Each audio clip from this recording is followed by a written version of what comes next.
is really important for a wrestler because if you land it just right, you'll be able to go forward with your career with quite a bit of momentum and probably reach the realm of a superstar a lot faster than most other people. However, if it lands wrong, well, it might take you a little bit longer where you might have a stain on your career that you probably don't want to be there.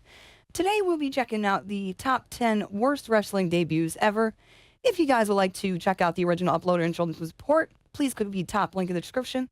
If you would like to react to content with us live on stream, use the bottom link. That is where that link is. You gotta know, the algorithm brought you to me, so let's have a good time, unless you're a youngin'. If you're a youngin', you gotta get out of here. I don't make content for little ones.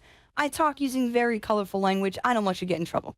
With that being said, let's get this thing started. Let's go. Me and you, right now. You only get one chance to make a first impression, and in wrestling, a bad debut can hurt, or in some cases, destroy someone's entire career. Oh my God. This first one didn't ruin a career, but it was embarrassing. No. And that's number 10, Matt Sydal. At All Out 2020, AEW fans witnessed the debut of Matt Sydal, formerly known as Evan Bourne in WWE. Sydal was supposed to enter the Casino Battle Royale match with a big impact, and well, he technically did. We'll take every chance known to man and animal. Oh! Oh, nah. See, that's not right. That's not fair. He's done these moves like millions of times before, I feel like. Like, that's just the one-off. That's a mistake. That's a mistake. That's a bot. Sydal slipping off the top rope. I only include Sydal's debut because he was okay and bounced right back. Still, this did not help Matt Sydal start his AEW career on the right foot. With Matt Sydal, it was just an accident and nobody's fault. Someone definitely effed up with his next debut though, and that's number 9, Imposter Kane. No. Now, the whole Imposter Kane storyline is a pretty infamous one in WWE history, but I honestly liked it. For those who don't know, in 2006, Kane started hearing voices in his head that kept repeating the date, May 19th. On top of that, whenever Kane did hear that date, he'd go ballistic and attack anyone in sight. After weeks of this going on, we finally found out who was behind it all.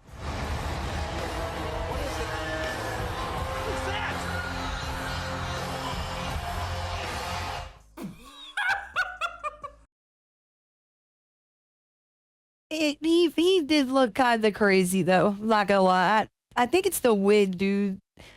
I definitely think it's the wig, bro. Nah, take that back. Take that back to creative. This was not, when I let this was see you a lot of day. I can't do that. Nah. I'm calling it audible here. I'm vetoing this one, this debut. This ain't it. Yes, that is real. While it was awesome hearing the old Kane entrance music and seeing the original costume, it was ruined by that goofy wig he wore. I guess it was a bad hair day in hell. Now, the wig was fixed for later appearances, but there's like no I said way. Earlier, you only get one shot at making a... Also, they're pretty foul for making Glenn Jacobs run around with the haircut like this. Like the actual original Kane, like to have your hairline be like artificially pushed back like this is insanity.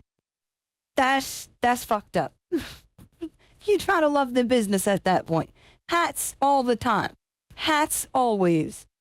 Only get one shot at making a first impression. It's not too surprising then that fans did not care when the two Kanes fought each other, and even less surprising that WWE got rid of the Imposter Kane almost as soon as he debuted. Give WWE credit though, at least they made the Imposter Kane look strong. When WCW debuted a monster, he still looked strong, but not in the right places. I'm talking about number 8, the Yeti. Oh, no. In 1995, WCW... The Yeti, bro.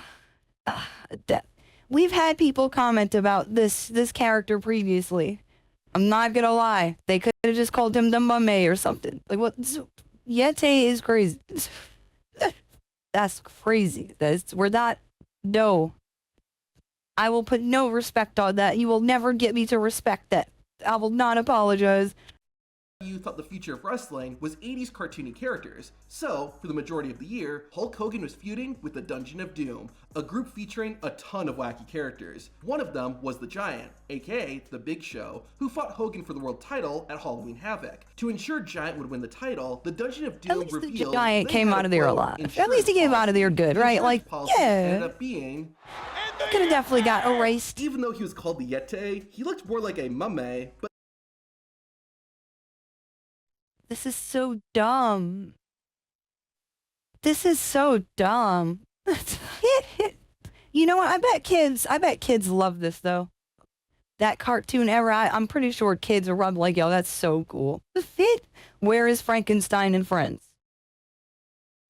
Have we had any fucking wrestling vampires that went like the full yard? Like I know Gangrel is kind of like, no, but have we had any cloak, suck your blood type vampires? Let me know. I don't recall any that were relevant to me. But that's not what earns him a spot on this list. Hogan and the Giant's match ended in a disqualification, and the Dungeon of Doom was laying a beatdown on the Hulkster. To finish the job, the Yeti made his debut and joined the Giant in bear-hugging Hulk Hogan. However, it looked really, really awkward. I think we might have to censor this. Not only was the bear hug weird, So but the Yeti dumb. himself... What? Brother, Yeti backshots? Yeti backshots, bro? And then you got a boss on the side cheering him on, like, what? Oh, what? What in Sam Hill? Somebody stop this right now. Put an end to this.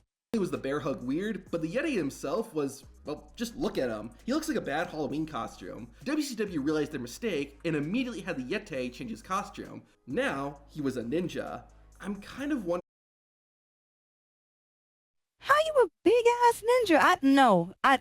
My suspension of disbelief is being tested in ways it is not supposed. I'm going to fight everyone involved with this. I'm going back in time.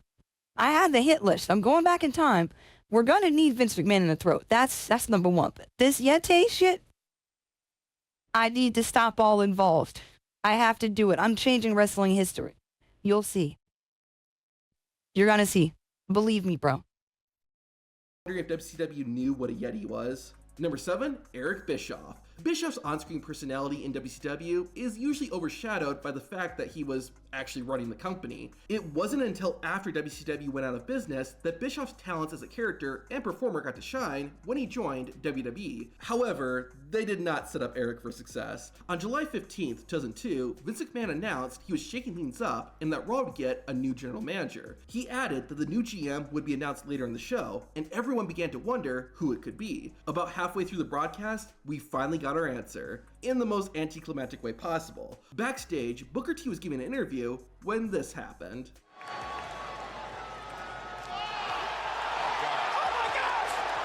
Yep, that's how it was done. Now, I understand why WWE did it. After this, WWE went to a commercial break, so the sudden reveal of Eric Bischoff was a great way to keep viewers watching. Still, that does not excuse what a lame debut this was. Sure, Eric Bischoff... I don't think that one was that bad, to be honest. I don't think that one was that bad. Like if you have WCW history, that probably meant something, right? I don't think it was that bad compared to the Yeti, bro. We're still on the Yeti, by the way. I'm not letting that go. I'm not letting that. Bischoff wasn't a wrestler, but he was actually trying to put WWE out of business, and he came pretty close to doing it too. Even when Vince McMahon announced Bischoff as the new general manager, it did not have the hype that a moment like... Okay, see, you know that looked weird. That looked awkward. Handshakes like this make me recoil into myself in real life. Like I literally fade out at what the fuck is that? What on earth, bro? Brother, I'm gonna just turn right away backstage after that one. What the fuck? Is it Vince's fault? Whose fault is this? Who is at fault for this disastrous handshake? There goes Vince. Okay, the Bischoff is like, oh shit, we doing this? I guess we're doing this. It's like, nah, my man, you gotta flip that. Nah. Yeah, no. There's no way. Just Fucking future endeavors me right there. Future endeavors me. I fucked up the handshake. I'm out. Bischoff as the new general manager, it did not have the hype that a moment like this should have had. Despite the awful debut, Eric Bischoff's run as Raw general manager ended up being pretty great. But think of how much more impactful it would have been had we not seen Bischoff before Vince McMahon introduced him. Number 6, Braden Walker. Now here's a wrestler whose WWE career was over before it had even begun. Chris Harris got his start in wrestling in WCW, but really made a name for himself in TNA. I don't know this person. He was part of the company during its formative years and rose to fame when he and James Storm formed America's Most Wanted. However, in January 2008, Harris was released from his TNA contract. Just weeks later though, WWE swooped in and signed Christopher Harris. Despite WWE's eagerness, the ex-TNA star wouldn't debut until July 2008. On ECW, Armando Estrada was looking to secure a contract. He asked general manager Teddy Long for an opportunity, so Long put Estrada in a match against a debuting... Knock, knock. Who's there? Braden Walker. No offense to anyone named Braden and or Walker. The hell was that? Who? Are we supposed to know that name? What the fuck is that? If we got any Bradens watching this video, hi.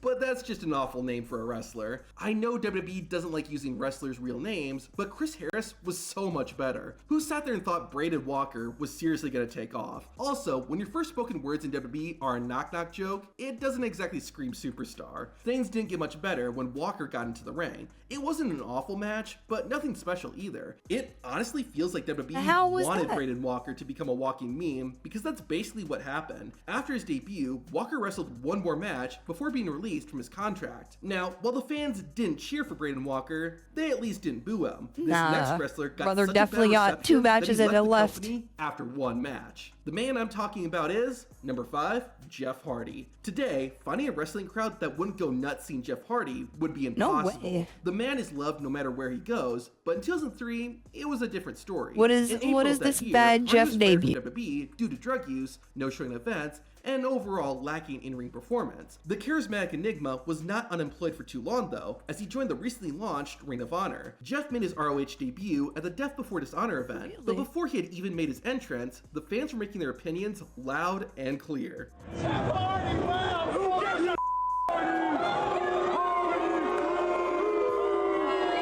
Wow. Things only got worse when Jeff Hardy came out, although he wasn't the same Jeff fans had seen in WWE. Instead, Hardy was wearing his Will-o'-the-Wisp attire, a character he had created prior to his WWE debut.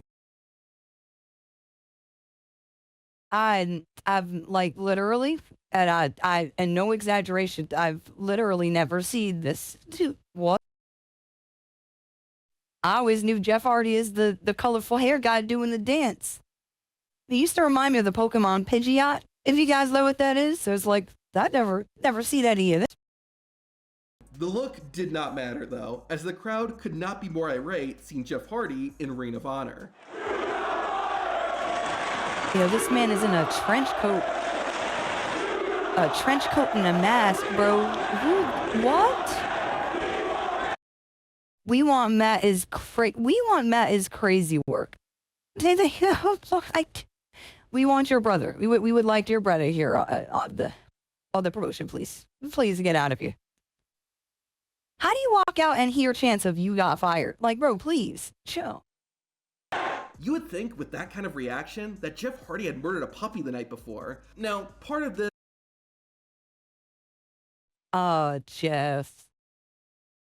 Jeff, no, I saw that, though. I saw that.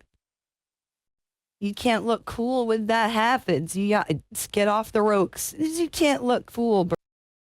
Action that Jeff Hardy had murdered a puppy the night before. Now, part of this was Jeff's fault. His firing from WWE over his drug use and declining performance was still fresh in fans' minds. However, the fans also saw Jeff Hardy as a WWE guy, and Ring of Honor's entire identity was not being WWE. On top of that, at the time, Ring of Honor focused on athletic and technical wrestling, and Jeff Hardy was seen more as a daredevil creating crazy spots. Nice. Perhaps because of the overwhelming negative reception, Jeff Hardy's debut match wasn't that good either, only making making his Ring of Honor appearance even more infamous. Jeff did win, but he would later go on to call the company Ring of Horror due to his experience. After a debut like that, it's not surprising that Jeff Hardy left ROH and wouldn't return until 2017. That was pretty bad, but it didn't hurt Jeff's career. This next wrestler's career was ruined because of one mistake. And that's number 4, The Machine. This guy's proof that it takes more than size and muscles to be a successful wrestler. Emery Hale got into the wrestling business in the mid-90s. Due to his impressive stature, it didn't take long for people to take notice. One such person was Jimmy Hart, who brought Hale into WCW with plans for him to be the next major opponent for Hulk. Alright. But, like, if I was squinting, if I turned my head really fast and was squinting and it was dark and I was like 7 feet away from the monitor, I would think this was Austin. I would definitely think this is Stone Cold Steve Austin, bro. We got lukewarm Steven Richards, I don't know. Lukewarm Steven. Is it Steven Richards an actual person? We can't use that. Cut that out of the video. Editor, cut that out of the video. I can't afford a fucking editor. I gotta sit. I'm gonna leave that in. I can't afford an editor. Damn well. It's not what we do out here. For Hulk Hogan. With goals like that, you would think WCW would present Hale as a powerful, unbeatable monster, but you would be wrong. Upon his arrival, Hale lost all of his matches, and usually in pretty quick fashion. That's because, despite having a great look, Hale was awful and boring in the ring. WCW wasn't ready to give up yet though. In 1999, Hale was taken off TV for a while, but in February 2000, he re-debuted as a masked wrestler named The Machine. His debut opponent was Diamond Dallas Page, a solid and credible adversary. The Machine. Despite months of training, The Machine was still just as sloppy as always. However, the point of no return came at the end of the match. The spot was supposed to involve DDP hitting the ropes and The Machine crotching himself. That did all happen, but in the worst way possible. First, Page hit the wrong side of the rope. Second, Machine still sold the move, but it looked like he just jumped and Bro, wait a minute. That's not right. I hate shit like that. DDP, what are you doing? This is definitely DDP's fault. What was he thinking? What all this he thinking, though? That was definitely DDP's fault. We can blame DDP for that. But why did you in your infinite wisdom straight up hop off and then just fucking rope burn your gooch for no reason? You definitely just fucking scraped your taint on the top rope for nothing. Yeah, we gotta let you go after that one. That's not a good one. The kids ain't gonna like this. First, Page hit the wrong side of the rope. Second, Machine still sold the move, but it looked like he just jumped and neutered himself. The only positive thing to say is that after this, the match quickly came to an end. All the debuts we've seen so far have been bad, but this was on a different level. It was so awful that WCW immediately had Emery take off the mask and start wrestling as Hale. But it still wasn't enough to save his career. But it wasn't just newcomers that WCW ruined, it was legends too. I'm talking about number 3, Bret Hart. In late 1997, Bret Hart was the hottest wrestler on the planet, and here's why. At Survivor Series that year, Bret Hart had his final WWE match before leaving to go to their rival, WCW. Bret walked into the match as WWE Champion to face the challenger, Shawn Michaels. Normally in this situation, Bret Hart would lose the title, but he refused to. This was due to Michaels being an unprofessional jerk backstage, and since Bret Hart had reasonable creative control, he decided to use his authority. However, Vince McMahon was worried that Bret would take the WWE title with him to WCW, similar to what the WWE Women's Champion Medusa had done nearly 2 years earlier. This led to the infamous Montreal Screwjob. In the middle of Bret and Shawn's match, Vince McMahon told the referee to ring the bell as soon as Michaels locked in the sharpshooter. Going off script and witnessing real backstage drama on TV is why this moment is still talked about to this day. So imagine how crazy this was in 97. I say all this to show just how much attention and interest was on Bret Hart ahead of his WCW debut. World Championship Wrestling had a golden opportunity, and it's not like they didn't know how to handle it. When Kevin Nash and Scott Hall left WWE, WCW used that. Yo, the day I get hit that hard, If I get hit so hard, my fucking hands gotta go straight up. Bro, you kill me, please. I don't need to be here in this realm anymore. I'm already a ghost girl, right? I'm already dead. But like this Friday, if I ever get hit this hard, I'm telling you right now, bro, I'm fading out of existence. I'm literally signing my rights over. I'm done. That's it. That's it for me. How to handle it. When Kevin Nash and Scott Hall left WWE, WCW used that to create the NWO, which single-handedly allowed WCW to beat WWE in the TV ratings for 83 weeks. So how would WCW debut Bret Hart? They made him the special guest referee Many for a match shirts between a retired wrestler and someone who's suffered. never properly trained. Genius. Okay, to back it up a bit, Eric Bischoff and Larry Zbyszko were feuding and set to have a match with the winner gaining control of What WCW's the flagship hell? show, Nitro. In order to call it down the middle, Bret Hart was made the special guest referee. Now, in WCW's defense, Bret Hart had a 60-day no-compete What the clause, hell? meaning he couldn't wrestle. Still, out of all the possibilities, having Bret Hart ref Larry Zbyszko versus Eric Bischoff is what they went with. What was really disappointing, though, is WCW They could have not definitely had capitalizing someone on else the do Montreal that. That was screw job. stupid. The only acknowledgement of it was this line. Yeah, that was stupid. Because nobody knows better than I do what it's like to get screwed over by a referee. Bret Hart's entire WCW career is described as a train wreck, and it all started with this awful debut. Number 2, Tito Ortiz. Was Okay, stupid as this hell. might not be a debut in the traditional sense, but it's so bad that I have to talk about it. In 2013, TNA had faction warfare going on. The Aces and Eights had been running roughshod, so Stain and Kurt Angle reformed the main event Mafia to fight back. In the middle of all this, a video was sent to the TNA offices that spoke of an August 1st warning. This Thursday. August Thursday. August live on Spike TV. Fans tuned into the August 1st, 2013 The broadcast of hell? TNA is so weird to me. TNA is so weird. Like, what is going on? TNA Impact with much curiosity. Could it be Batista, John Morrison, Chris Jericho, a TNA original returning? Well, it was none of those. The show ended with the Aces and Eights and the main event Mafia throwing fists. Then, it happened. August 1 warning, identity revealed as the MMA legend Tito Ortiz. What the hell? That clip of Mr. Anderson sums it up best. It was absolute crickets in the arena. Tito Ortiz had done almost nothing in wrestling. What did TNA expect? What the He could put hell? anyone else in Ortiz's place, and they would have gotten more of a reaction than he did. I'm pretty sure Tito Ortiz is the one who has like the clip say like he wanted to outlive his kids. He misspoke, but that shit is hilarious to me. Like, to say it so earnestly is like, what? You what? Now here's the real kicker. The reason Tito Ortiz came to TNA was to generate hype for his fight against Rampage Jackson, who had already debuted in TNA. However, the fight never ended up happening, making Ortiz's debut an embarrassing, pointless moment. Now before I reveal number 1, here are a few other debuts that didn't make the list. After weeks of hype, Sin Cara made his WWE debut, rushing towards the ring and sending the United States champion Sheamus packing. By That man, almost Botch Car? didn't happen though, as Sin Cara's first obstacle was just trying to get into the ring. You know his heart was pounding in all the wrong ways right there. That ain't it. Oh, Sin Cara, brother. What are you, what? That little trampoline shit ain't worth it. Shit, that little trampoline shit ain't worth it. All the kids who like sat along the ramp that had to watch him cheat to get in the ring, they had magic ruined for him. Santa Claus stopped being real right here.